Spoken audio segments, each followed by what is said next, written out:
Hello, listeners of Tea with History. Today we have a rather intriguing gathering. On one side, we have the infamous Marquis de Sade, lover of life's raw, unapologetic edges, and on the other, the sharp-witted Vladimir Nabokov, master of irony and subtlety.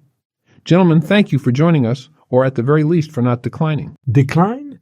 That would be far too ordinary. And ordinary is the last thing I aspire to. Ordinary, or perhaps appropriate. But I suppose we aren't here to be appropriate, are we? Certainly not.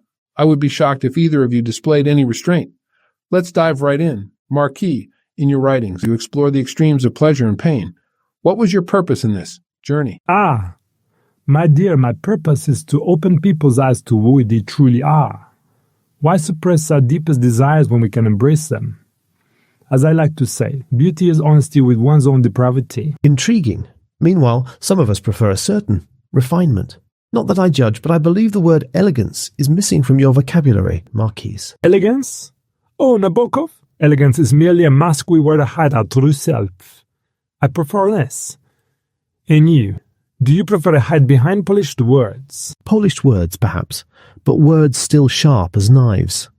And when it comes to obsession, I prefer a touch of mystery over a sledgehammer of brutality.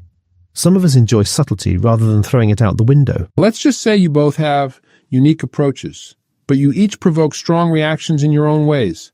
Nabokov, Lolita is controversial, but some critics claim you weren't explicit enough. How do you respond? Oh, how dull that would be. If I wanted to be explicit, I would have written a pamphlet. I prefer the reader to uncover, bit by bit, the horror master's beauty.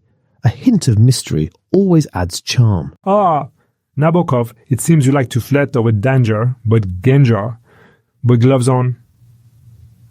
So careful. I, on the other hand, make the reader feel every detail. No masks, no pretenses. Just the naked, unvarnished truth. So we could say Nabokov prefers a dance with the forbidden, while the Marquis prefers an open house party. Exactly, Professor. And what a party it would be if everyone abandoned their masks for one. Well, parties aside, I still prefer the company of a good metaphor rather than a punch of shock value.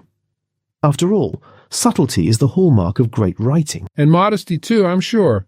Laughs. But let's move on. How do you handle public reactions to your work? Both of you cause quite a stir, but in very different ways. Scandal is my reward. The more people protest, the more I know I'm doing something right. Life is meant to be lived without chains. And art is meant to set hobblers. But scandal for scandal's sake is pure vulgarity, wouldn't you say? If people are scandalized by Lolita, perhaps it's because they miss the irony, the wordplay. I aim to challenge readers intellectually, not to jab them like an annoying alarm clock. En als we maar abelage I'm nog inte vad ärlig för det. But det har hänt några dessa. Shock is only me at the beginning. It's the spark that awakens them dormant. I think our listeners can now see how shock and subtlety can be different, but equally impactful. Before we wrap up, what message would each of you leave for modern readers? Stop hiding. Be honest with yourselves and do not fear desire.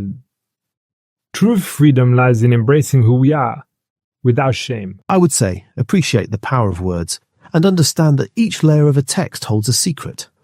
Don't read seeking morality, but rather beauty and depth. Only then can you find true literary pleasure. Wonderful. A final reflection from each of you.